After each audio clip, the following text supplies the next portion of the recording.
the concept of it, the idea of going to all extremes when you're desperate for money. And it's such a relatable, like, human trait. Not something an organization could get away with for long. I mean, yes, it's completely illegal, but it could exist in society.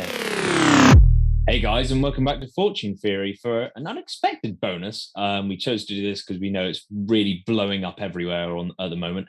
The new Netflix series, Squid Game, which came out on the 17th of September, I believe.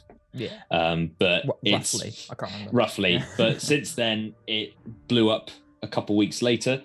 People started to notice it, and it just sort of well, it wouldn't normally be something that we actually spend time like reviewing. It's just that it's become an internet sensation because it's become like a Netflix, like the top series on Netflix, and everyone's making memes about it, and it's a really good story. Well, I got a lot of friends who are really into like Korean culture and like watching those sorts of like shows, those like sort of independent shows, and I thought, like, I don't know, but I watched the trailer and it was enticing because it gave me a lot of like Hunger Games vibes, Hunger Games Battle Royale. It looked like something that had been based on a book, and the concept of it is also very it's very personally relatable as well. Like the idea of going to all extremes when you're desperate for money, and it's such a relatable like human trait. I think that's probably one of the reasons loads of people are in love with the show. Pretty much, yeah. Because even though the scenario is kind of the scenario in a way, there's not much going against it plausibly, is there? Because it's not something not something an organization could get away with for long. I mean, yes, it's completely illegal, but it's completely illegal. But I mean, it's not. There's no supernatural like in society. It could exist in society. You could see a corrupt like secret organization like doing that, like allowing illegal bidding on like citizens that are kidnapped by this organization, and then like although where did they get the money from? Stole it, I guess. Well, I guess there are actual like billionaires and millionaires in like Korea willing to give away money they don't need, literally betting on things. And they just, I suppose if you have 20 billionaires betting like say 100 million, and then your prize money's 40 million, they make 60 million or something. I mean, the players didn't have to enter deposits, did they? Well, no, it was literally you enter with your life unknowingly. To the actual like. So they consider it's just what your life's worth, and then somehow they just got the money. Because I doubt they'd give their money away. But I mean, who'd want to do that in their right mind, no matter how much you have? But yeah, in ways it was very predictable. In a lot of ways, like you could tell that they weren't going to obviously kill off the main character in any of the games but then they tried to confuse you a bit, like in terms of who that actually was and like the roles and everything. But I think all the plot twists like worked really well. I did get, for a start, I went into it and then they like started killing people and you're like, okay, these are the bad guys then, sort of thing. But it's a lot more complicated than that. Way more complicated than that. And it's like they played it very well. Like I think loads of people are memeing the red light, green light, but obviously, like I hope that's not just a case of that's all they want to give away, or if it's the case that they haven't watched the show. Because if you haven't watched the remaining 8 episodes after that, it's something to really go into. Bit spoiler territory. Obviously, as of episode 9, because obviously the show's then like obviously it all came out like at the same time, so we could have talked about this sooner, but obviously it didn't really blow up till now. He decides to have a haircut, which is but then he decides to dye it red. I don't get why he did that. It didn't really. Well, they didn't really explain that. Like no connection. I'm just reading a little bit now. So apparently, obviously, That's what I didn't get. It was like it kind of worked, but it didn't really suit him very much. I don't think. He dyes his hair bright red, like the guard's outfit, so it's probably not connected. Yeah. Then he starts. Well, they were more pink, really, but that's good. But, they were like more of a pinky red, but I don't know why he does it either. Yeah, he doesn't really explain it. He just sort of looks at it. He looks at it and thinks, "Okay, I'll do that." And it's like, but obviously at that point, it doesn't make any. I'd understand if it was like a character's hair color or style or something. of like outfit or something, but it didn't really have any correlation to anything. It just sort of came out of nowhere, unless it was like a metaphor for him just having a fresh, unique start. Yeah. Or something which I suppose is what he's doing anyway, but it didn't, again, there needed to be a bit more than that because it just sort of came out of nowhere. I don't think that was the way to do that if they were doing that, but that was my only little like query.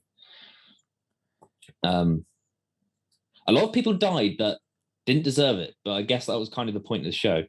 And it annoyed me that they killed off characters that kind of other characters died for.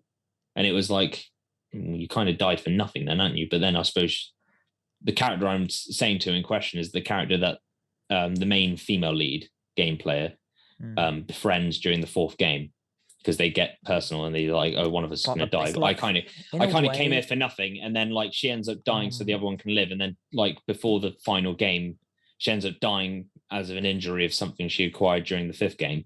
So it's kind of like, but then she doesn't. That's like the start of it, and then she ends up just getting killed by another player to narrow down how many players are playing the final game.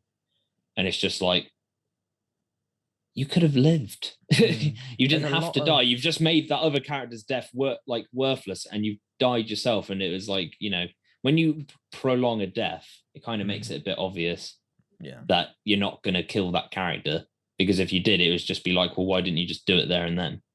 Yeah. But I suppose almost every single series, sometimes other than limited series and mini series, almost every single actual series, even if it's not going to be made into a sequel, typically has what's called a bottle episode, which is basically just that sort of tiny episode that's normally like one location or two locations, and it's just like it's the money saver episode for the production. And the one, like you said, where it's the marbles in just a sort of back street looking set of like where some people used to live. Well, the thing is, though, it was good with those scenarios because they could use that for a set piece of the actual locations outside of the game island, as in like their actual home territories. But you could they showed that as like that set area. They actually showed that as a location piece in the episode, which you could tell, and which you could tell was obviously all the same. It was just had loads of twists and turns to it, but they obviously designed and choreographed it for the purpose of the episode. Ability of like actually building a set to make it look like a set in the game. Yeah, which is very cool. Which means you can have as many continuity errors and like whatever you want. Much like a set as you want. Yeah. You can have a guy with a camera in the background and no one would question it. Accidentally don't paint out a camera operator. They're part of they'll just tell someone it's a gun. It's like the end of a gun or something. So I just found that something that even I didn't properly realize. I knew obviously it was a big deal because the scene, they spend time on it, but the police officer that infiltrates the place, the reason I didn't know the connection to the main like front runner of the show. Yeah, that kind of his that didn't brother. I think they said that in the show, but annoyingly, again, it was one of those things that I didn't feel had enough explanation. It's a great show overall, but there's a lot that's left out and left you like scratching your head, and it kind of did very well because there wasn't much exposit. Oh, internet connections and stuff. There wasn't much like there wasn't. Well, no, I know. I was just saying in case it cuts out. There wasn't much like, I don't want to sound rude, but it's like there wasn't much explanation, and it's hard to always know who's who a little bit. A lot of observation and like what's happening here, what's happening there by the audience. But yeah, it turns out so the police officer, they didn't really like. We're not going to do names because one, I'm terrible pronunciation. I believe Ollie's the same, and all the names are obviously like Korean, so we don't want to mispronounce them. So yeah, the police officer. I tried so hard to learn them, and I just couldn't. I'm better with faces in this scenario than I am with names. Yeah. So, or player numbers, I suppose, actually kind of helped. Yeah. Well, so our lead was our lead player was 456. Yeah. And then obviously the twist main villain, as we found out a year later, post the main story, was player one.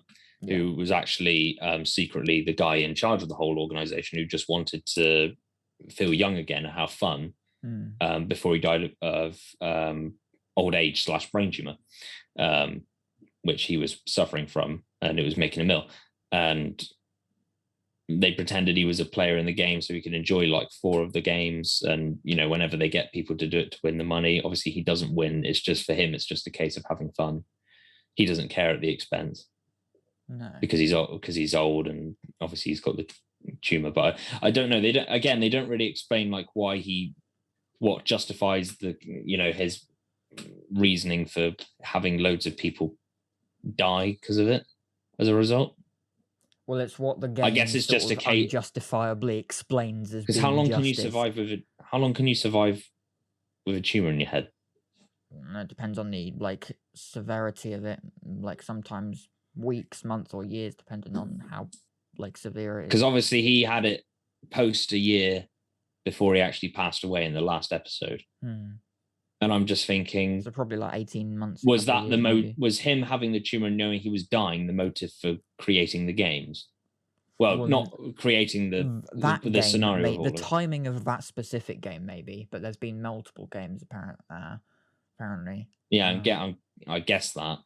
So yeah, the police officer that was infiltrating the place, also on the hunt for his brother. Turns out that the front man with the main mask and the grey jacket, who is the manager of it all, he's what revealed to be the brother of the police officer who won the game in 2015. Because I guess it's set present day. Oh yeah, because it doesn't really. That's again another problem with the show. Well, I've probably just said this. Yeah, they don't explain things very well. Well, yeah, it's very much left. It's very cryptic. Kind of, what do you think now? And that character who said he's a family friend of the police officer. First, in the real world, a police officer wouldn't give him those details without proof of his own ID. Second of all, it's not revealed till later that he's a police officer himself, so it makes it even more confusing as to why he'd go to another precinct for that information and why he'd be there in the first place if he wasn't working at that station. Yeah, I suppose.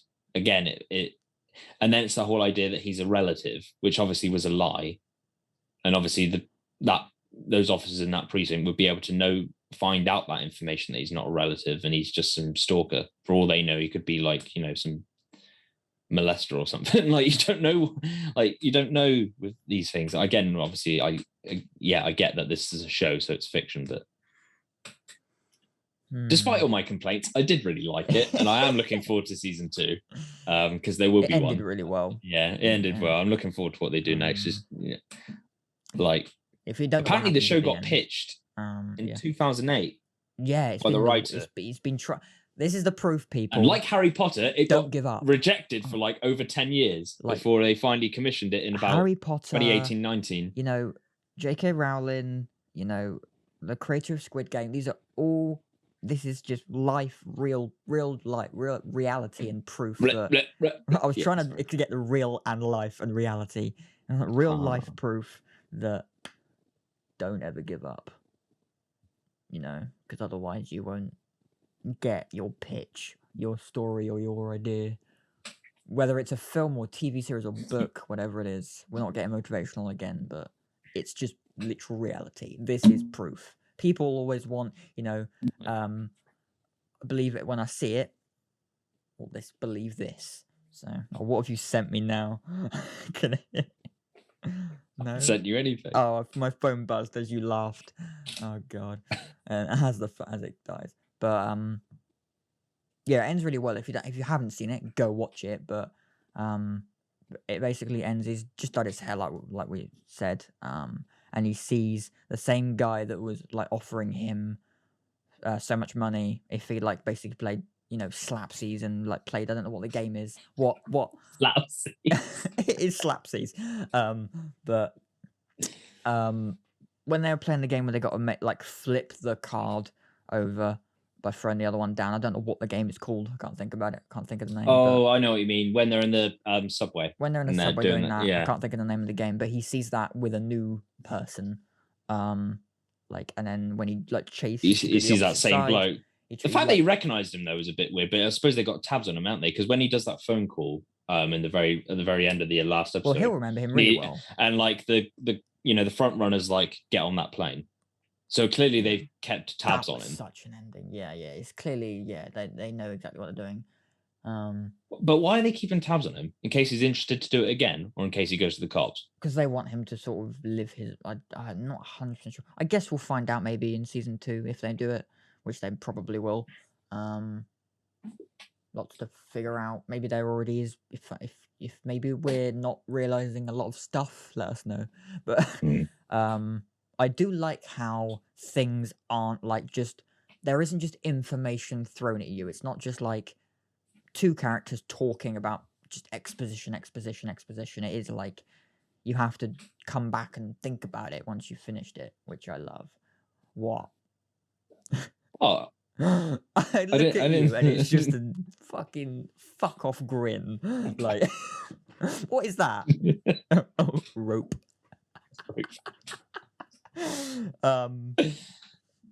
But yeah, just flicking it up into the camera. I hope there's a shot when you go for the edit of like that, because I kept doing that. Just waiting for you to notice. Sorry. Yeah. No, it's just I can see it. I don't know. I'm mentally dead today. Overall, it's a really good show. Though. Great show. It's amazing. And what I love is like, some people pointed out the fact that, it's unless you have seen these people before, unless you've seen the cast behind it, it's relatively completely unknown cast to most people that have watched it. Yeah, I've never met any of these people before. But obviously we'll know them now. They're going to become like, the big deals of the next few years, and they'll probably get offered roles in, films in like more American culture and stuff like that, perhaps going forward. I just love that something obviously it's based on sort of like a battle royale, like free for all. Well, it's the Japanese. That's the Japanese Hunger Games ripoff films, isn't it? Yeah, there was two of them. We were literally going like, we're going to watch it, and it looks like a Japanese Hunger Games, like a Korean. It was like that kind of already exists in the form of like. So there's these 2 films that came out. I watched them a couple of years back. They came out before the Hunger Games films, but after the books. Right. Yeah. So somewhere, I think, but I might be completely wrong. Who has watched those and knows what I'm talking about, correct me in the comments if I'm wrong. So they were kind of copying Hunger Games, but they weren't at the same time. Basically, it's set in a Japanese school, I think. Please don't kill me if I've got that wrong. And they go on a school trip, and it turns out it's like a government scheme to cut down population. So the whole aim is for all the kids to fight to the death. See the sequel if there was any differences. I think the sequel was meant to be like the rebellion with the survivors sort of thing. So basically the whole what happened after that. But yeah, basically on like Hunger Games kind of level. The way they kind of fight each other as well, like especially at the end in the first season. Especially at the end of the actual Squid Game itself, being the 6th game that they play, kind of felt very Hunger Gamesy. The way I thought it was going to work was that they were all going to like rebel against doing the games and just fight to escape and survive and share the money between them all. And the lead character would just learn would learn to be a bit more considerate and selfish, because he'd have like agenda of his own to just acquire all the money and wouldn't really care too much about them. But you kind of see that he does care a lot he grows to care about them a lot. But obviously they all kick the bucket, as Boris Johnson would say. So tens of millions kick the bucket. But I love where it went. So the fact that it was kind of unexpected. That really happened unexpectedly, but at the same time, it was like the show set you up for it. Yeah.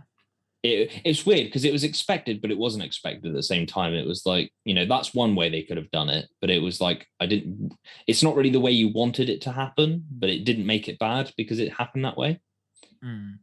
So it's just sort of a new, fresh take on that. And I wonder if this adaptation is sorry to cut you off. Sorry. I wonder if I was wondering if this adaptation was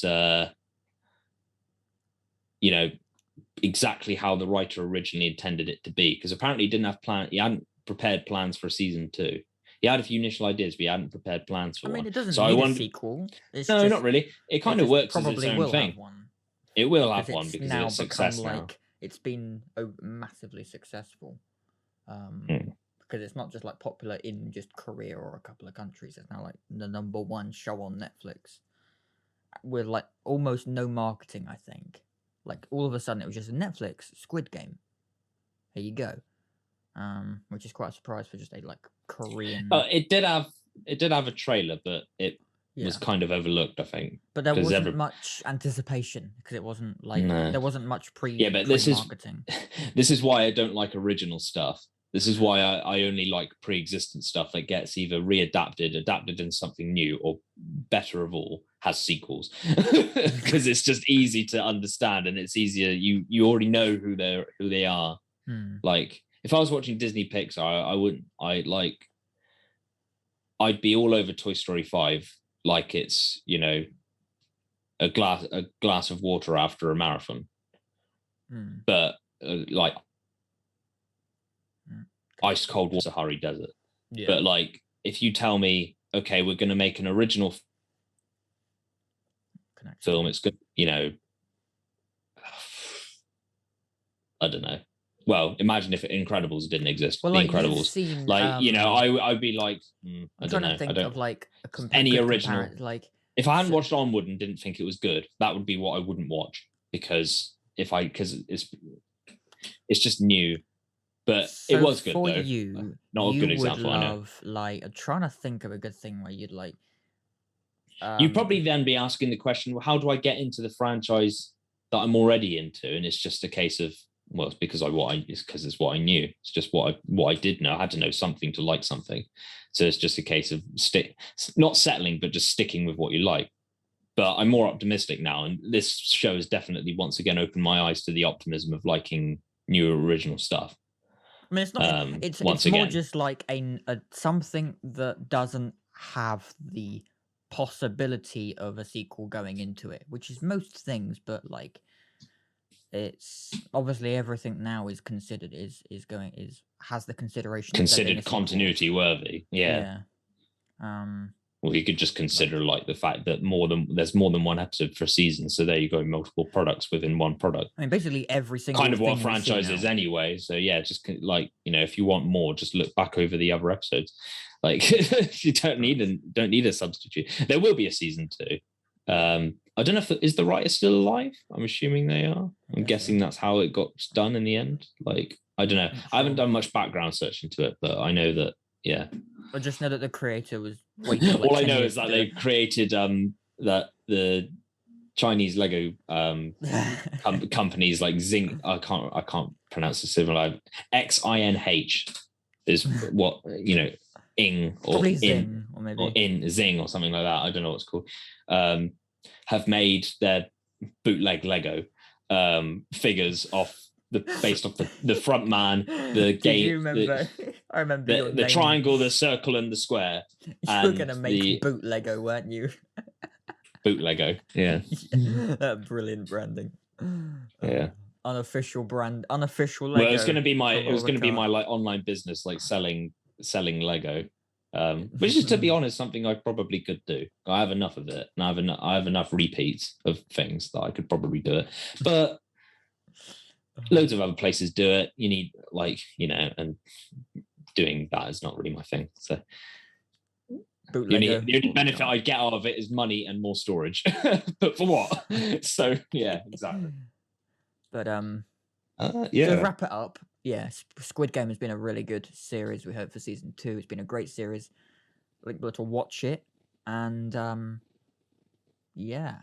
it's been pretty crazy. I suppose season 2 will be good because you get to meet loads of new characters. I suppose these including like new game players, perhaps like some new members of the organization. You finally meet the cops that he called in the first season. We don't know what to expect if there is a season 2. Like I love kind of not making theories or predictions about this because there is so many ways it could go.